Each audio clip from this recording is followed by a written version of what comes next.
picture this. It's 1936. Okay. We are at the Winter Olympics in Garmisch-Partenkirchen, and you are just standing there in the competitors' lounge. Right. The atmosphere is incredibly tense.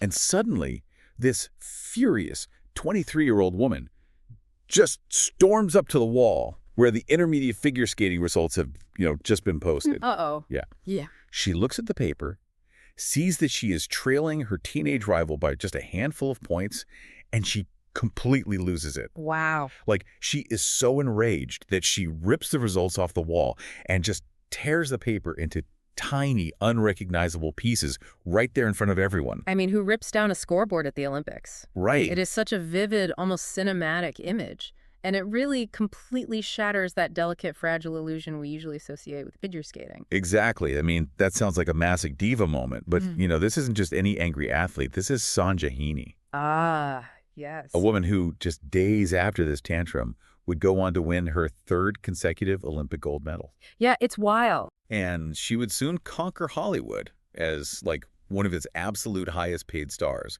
And she basically single-handedly invented the modern image of the glamorous ice princess. She really did. So welcome to this special biographical deep dive on PeoplePod. Today, we are unpacking the incredibly complex, totally fascinating life of Norwegian figure skater Sonja Henie. She lived from 1912 to 1969. It's a life that really defies easy categorization, and it is foundational to how we view sports and entertainment today. Totally. Because if you have ever watched figure skating on television, if you've ever marveled at the short skirts, the bright white boots, the dramatic dance choreography on the ice, you are looking directly at the legacy of Sonja Henie. Yeah, she built all of that. But her story isn't just about athletic achievement, as we'll see. It's about an intense need for control, ruthless business acumen, Hollywood glamour, and, a highly controversial association with the Third Reich. Yeah, that's a big one. So where does a story this massive even begin? Well, to understand the drive behind that woman ripping the paper off the wall, we really have to look at the environment that engineered her. Okay, engineered. That's a strong word. It is, but it's accurate. So we start in Christiania, which is now Oslo, Norway. She was born in 1912 into a world of immense, almost unimaginable privilege. Right. Both of her parents had inherited wealth, so money was literally never an object. Her father, Wilhelm Henie, was a highly successful furrier. Okay, so she basically had unlimited resources from day one. Did her dad just, throw money at this as a hobby? Let's buy my daughter some ice skates. Actually, no. It was much, much more calculated than that. Wilhelm wasn't just a businessman. He was actually a former world cycling champion. Oh, didn't know that. Yeah, so he understood exactly the physical and, the psychological toll required to reach the absolute pinnacle of international sport. Right, he'd been there. Exactly. And he essentially decided to engineer his daughter into a global sporting celebrity. The Henie children were encouraged to take up multiple sports. Like what? Well, Sonja was a nationally ranked tennis player, a really skilled swimmer, an equestrian, and she actually initially showed great talent in skiing before following her older brother onto the ice. Okay, let's unpack this. Yeah. Because when she chose figure skating, the level of control Wilhelm exerted is wild. Oh, totally. He basically built a high-performance training camp around her. The sources say he actually pulled her out of formal school. Yeah, completely. She was educated entirely by tutors just so her daily schedule could revolve exclusively around training. He hired the absolute best experts in the world to coach her. He even brought in the famous Russian ballerina Tamara Karsavina to work with her. Right, and what's fascinating here is how quickly that aggressive, focused training paid off. I mean, Sonja actually competed in the 1924 Winter Olympics at the age of 11. 11 years old. She placed 8th in a field of 8, but honestly, just qualifying for the Olympics at 11 years old is staggering. Seriously. And then by 14, in 1927, she won the first of her 10 consecutive World Figure Skating Championships. Wait, a 14-year-old winning a world championship? Yeah. If you're listening to this, you might be thinking, she must have just been undeniably better than everyone else. But that 1927 win is actually legendary for all the wrong reasons. It really is. She won in a 3-2 decision over the defending Olympic and world champion Hermes Sabo of Austria. But I've read the judging panel was highly scrutinized. The sources say the judges awarded ordinal points. Yes, ordinal points. So before we get angry at these judges, how did that scoring system actually work? It's a crucial mechanism to understand, actually. In the ordinal system, judges don't just give you a flat score, like they don't just hold up a 10, they rank you. Okay. So if a judge thinks you are the best, they give you a 1. If they think you are second best, you get a 2. Right. At the end, the skater with the lowest total ordinal score wins. Okay, got it. So it's all about placement. You want the lowest number? Exactly. So in 1927, there were 5 judges. 3 of them gave Henie first place ordinals. That gave her a total of 7 points across the panel. The other 2 judges gave their first place votes to Hermas Azabo, giving her 8 points. So Henie takes the title by a single point. But here's the catch. The 3 judges who gave Henie first place, they were all Norwegian. Yep. Meanwhile, the German and Austrian judges voted for the Austrian champion, Szabo. So Henie won the world title based entirely on the votes of her countrymen. It's quite the coincidence. It is the ultimate Nippo baby situation mixed with sports. I mean, it's like playing an away game where you suddenly realize the referees are your dad's best friends. Yeah. Did the world view her as a fraud? It certainly caused a massive uproar at that specific moment. The Austrians were furious. Understandably. Yeah. But here's the thing. While the judging in 1927 was undeniably biased, Sonja Henie very quickly proved that she had the generational talent to back it up. She proved them wrong. She did. She didn't just win one questionable championship and fade away. She went on to completely dominate the sport for an entire decade. And the numbers are just absurd.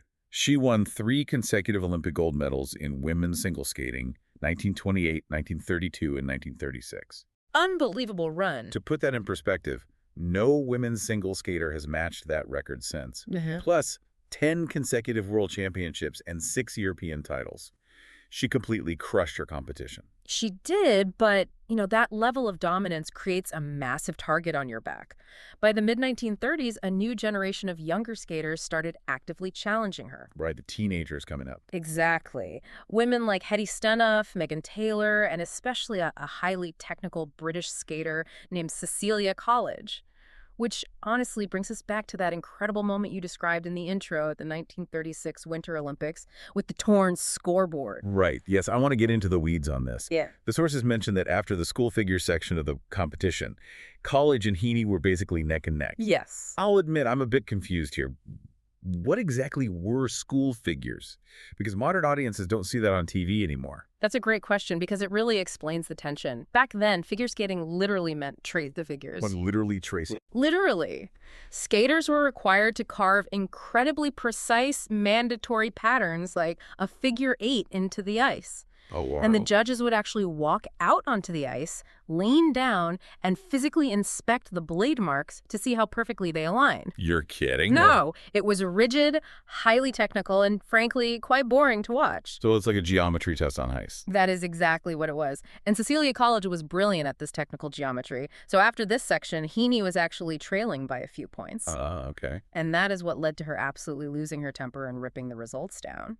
But then the draw for the free skating portion of the competition took place. This is the part with the music, right? Yes, the open performative skating set to music. And this draw immediately came under intense suspicion. Because Cecilia College ended up drawing the second skating position out of 26 competitors, while Sonja Henie landed the absolute plum position of skating last. Yep. Now, if you are wondering why that matters, it's a lot like putting together a stand-up comedy lineup. Yeah. Oh, that's a good comparison. Right. If you have to go on second, the room is completely cold. The audience isn't warmed up.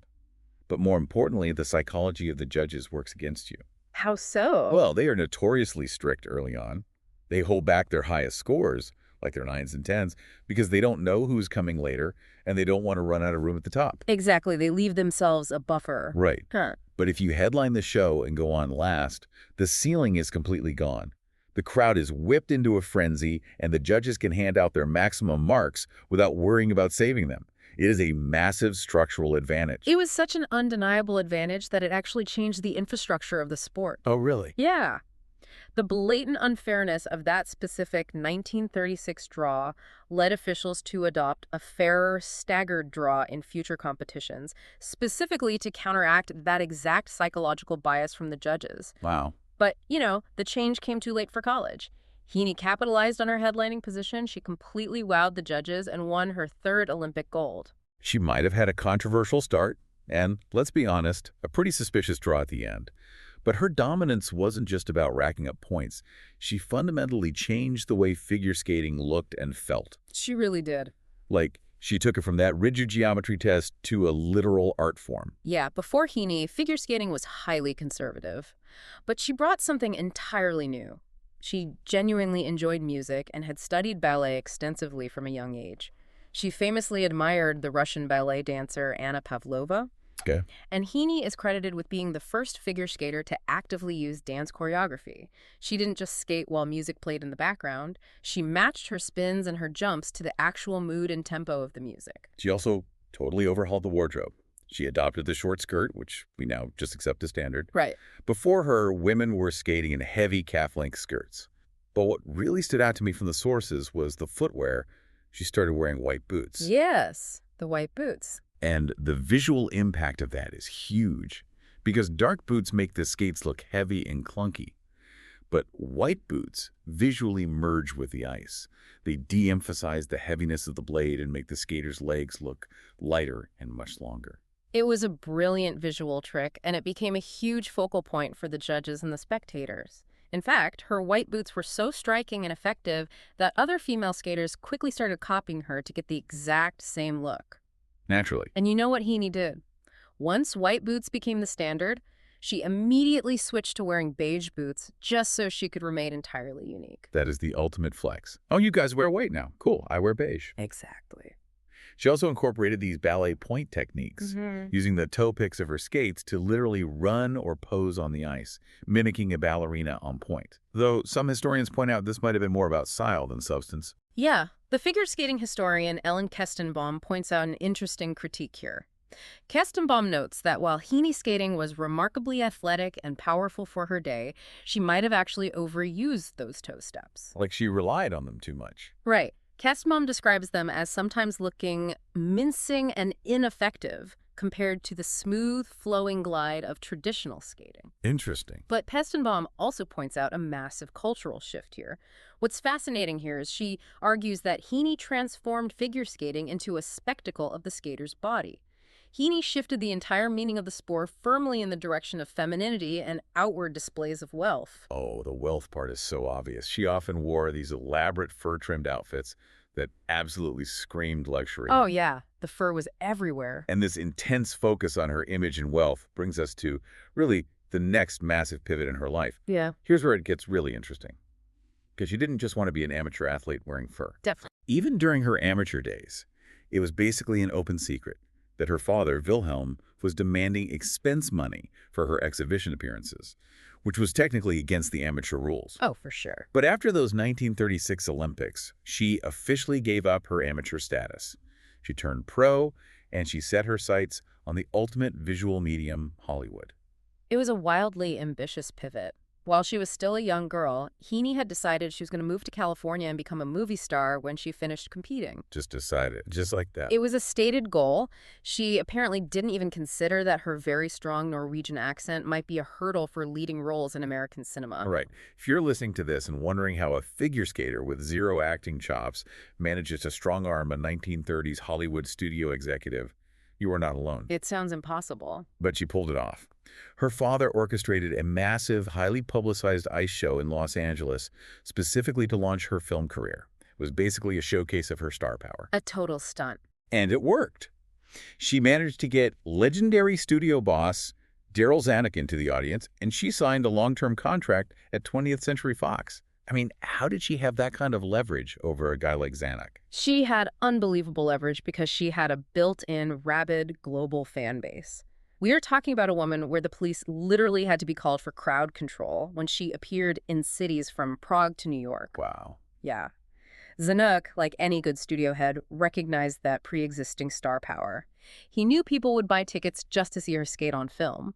And after her first movie, One in a Million, was a smash hit in 1936, her position in Hollywood was completely assured. She proved him right. She did. She became one of the highest-paid actresses of the time.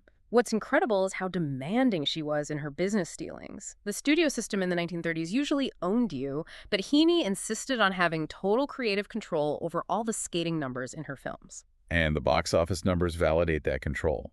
Adjusted for 2017 dollars, 8 of her movies crossed the $100 million domestic gross mark. That's staggering. Right.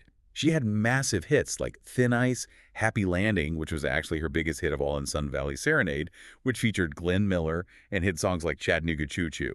Classic. Even when Zanuck realized she had serious limitations as a dramatic actress, he didn't care. He just leaned into her comedic flair, kept the plots light, and kept casting her in these highly profitable musical comedies. But, Hollywood was only half of her empire.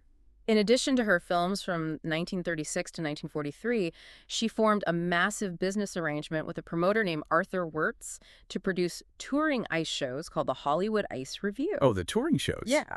And figure skating shows were not an established form of mass entertainment in the U.S. before this. Henie and Wirtz created these lavish musical ice extravaganzas at places like Rockefeller Center that attracted millions of ticket buyers. So she invented the ice show, baby. She popularized it, absolutely. And in doing so, she opened up professional opportunities for countless other skaters. So she has the movies, she has the tours, she's making millions. How does this touring empire crack? Well, it cracks because of her intense need for control and, frankly, the mechanics of the touring business. Oh. In 1950, she made a hugely ill-advised decision to break off her arrangement with Wirtz. She wanted an even bigger cut of the profits and decided to produce her own tours. Sounds like typical Hollywood ego. Exactly. But she underestimated the mechanism of how Wirtz operated.